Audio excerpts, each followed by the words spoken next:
اعوذ باللہ من الشیطان الرجیم بسم اللہ الرحمن الرحیم لیسا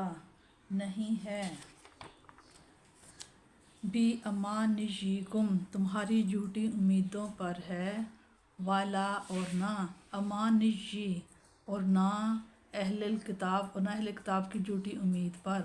من جو کوئی یا عمالو جو کوئی عمل کرے گا سو ان برا جزا ملے گی سزا ملے گی بھی اسے اس کے مطابق اور لا نہ یاجد اور نہ وہ پائے گا لاہو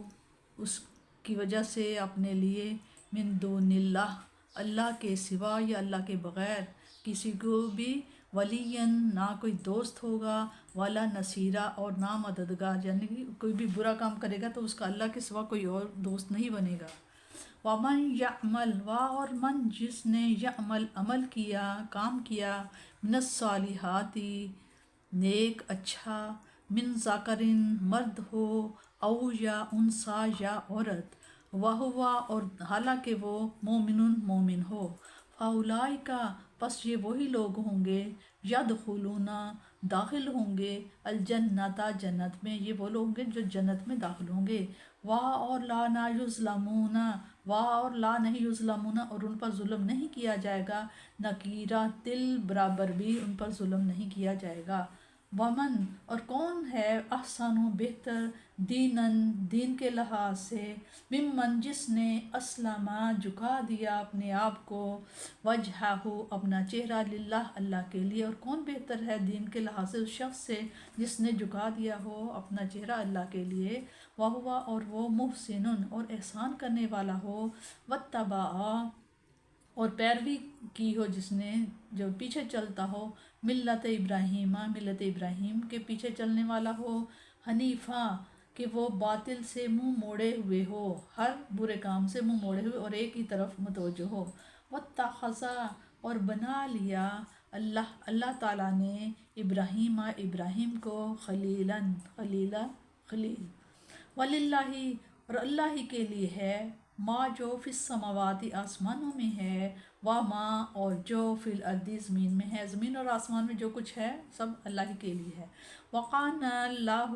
اور کان اللہ تعالیٰ بکل ہر شیء چیز کو محیطہ گھیرے ہوئے ہے، یعنی کہ اللہ تعالیٰ ہر چیز اللہ تعالیٰ کی نظر میں موجود ہے۔ اللہ تعالیٰ کی جانب سے جس اجر عظیم اور جنت الخلد کا تم سے وعدہ کیا گیا ہے اس کے تم اس طرح مستحق نہیں بن سکتے کہ کرو کچھ نہیں اور سمجھو کہ سب کچھ ہمارے لیے وقف ہے، ایسا نہیں، بلکہ یہ تو اس کو ملے گا جو سچا مومن بھی ہو اور اس کے اعمال بھی اچھے ہوں۔ کیا صاف صاف بتا دیا تاکہ کہ کوئی کسی دھوکہ میں مبتلا ہو کر ان فرصت کے لمحات کو ضائع ہی نہ کر دے۔ اب بھی اگر کوئی عمل صالح کی اہمیت کا اعتراف نہیں کرتا تو اسے خود فریب نہ کہا جائے تو کیا کہا جائے؟ مسلمانوں کے ساتھ اہل کتاب کے ذکر سے یہ پتہ چلتا ہے کہ مسلمانوں کے سامنے ایک ایسی قوم کی زندہ مثال پیش کی جا رہی ہے جو صرف توقعات اور امیدوں کی آغوش کی پروردہ تھی۔ یہی ڈینگے مارتے رہے، ہمیں دوزخ کی آگ نہیں جلائے گی اور ہم افضل ترین ہیں، اور زندگی کے وہ سنہری لمحات ضائع کر دیے، یعنی حضور رحمت للعالمین کے حلقہ غلامی کے شرف سے محروم رہ گئے۔ آفتاب ہدایت طلوع ہوا، زمین کے دور افتادہ ترین گوشے بھی جگمگا اٹھے، لیکن ان بے ہوشوں کو ہوش نہ آیا، اپنی برتری کے نشے میں آنکھیں بند ہی رہیں، اور اس کا نتیجہ یہ ہوا کہ عزت و عظمت کے تخت سے نیچے پھینک دیے گئے۔ غلامان مصطفیٰ علیہ الصلوۃ والسلام کو بھی بتایا جا رہا ہے کہ تم ان کے نقش قدم پر نہ چلنا،